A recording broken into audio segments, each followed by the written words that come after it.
Hello, welcome to Unicorn Princess Tarot.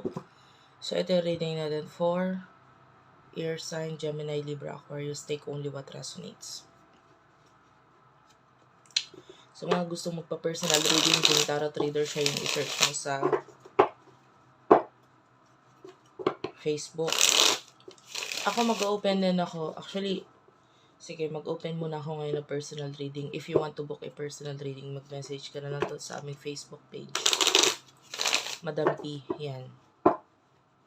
And let's start. What do we have here for the sign of Air Sign, Gemini, Libra, Aquarius?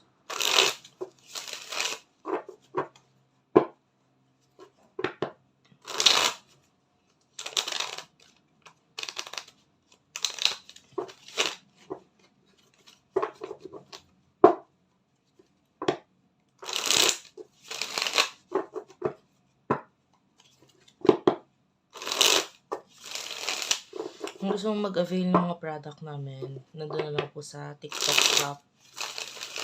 Unipree, yan ang i-search mo sa TikTok. For air sign, please, Gemini, Libra, Aquarius. Mag-comment ka na lang sa baba kahit po heart lang, smileys, malaking bagay yun sa akin.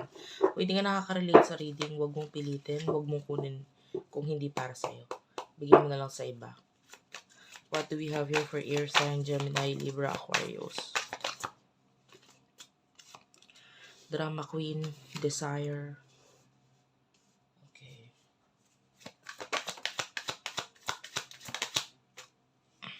Lockdown. The left is your side, the left is your person's side, kanan sa'yo. Pero pwede magkapalit-palit ang roles, depende sa nangyayari sa'yo.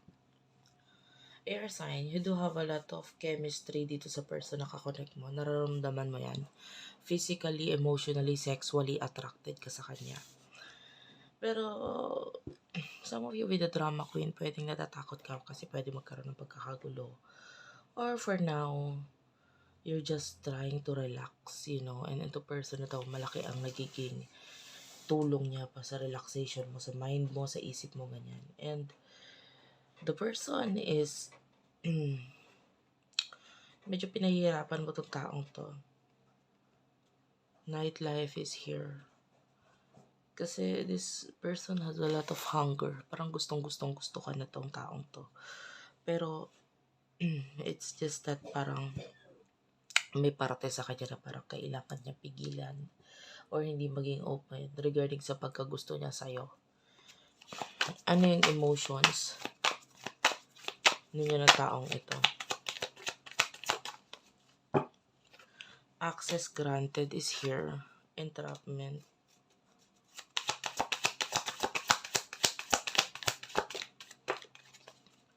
Cleansing. Family.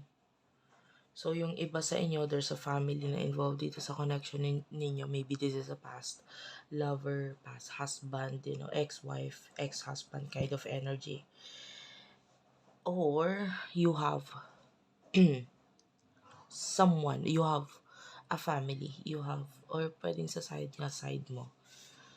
Whatever the case is, nakakita tayo dito ng connection through social media and with the entrapment. I feel like, alam mo, nakakaramdam ako ng energy na ito person na to ang susunod na if you have a kids, siya na yung susunod na makakabuntis sa'yo. But of course, open itong reading sa LGBTQIA+. Nakakita tayo na ito person na to would be the one who would fill your family. Kung ano man yung mga kakulangan sa family mo. If you're a single mom, single daddy, of course, yung missing place, pupunuan niya yun. The cleansing is here. So, gusto niya nang tanggalin yung mga nagiging sagabal dito sa connection na ito. And you do have your meeting. Yeah, this person wants to discuss, communicate with you, be happy with you, makipag-usap sa'yo na parang ayaw niya nang magulo yung pag-uusap ninyo. This person with the entrapment, nakikita natin na parang mahalaga na siya sa'yo eh. In denial ka lang. Alam mo yun. Marami ka nang inopen up sa kanya na nagiging dahilan para dito sa taong to na maging confident siya na alam niya na yung mga inopen up mo sa akin, tanggap ko lahat yon. Kung ano man yung mga sasabihin mo, patatanggapin ko lahat yon. Ayan, this person is willing siya mag-compromise. Ayaw niya na nahihirapan ka, nasasaktan ka. Gusto niyang siya yung maging dahilan ng happiness mo, ng smile mo. Pero hayaan mo siyang pumasok sa buhay mo. Parang gano'n. So, what is the future between the two of you?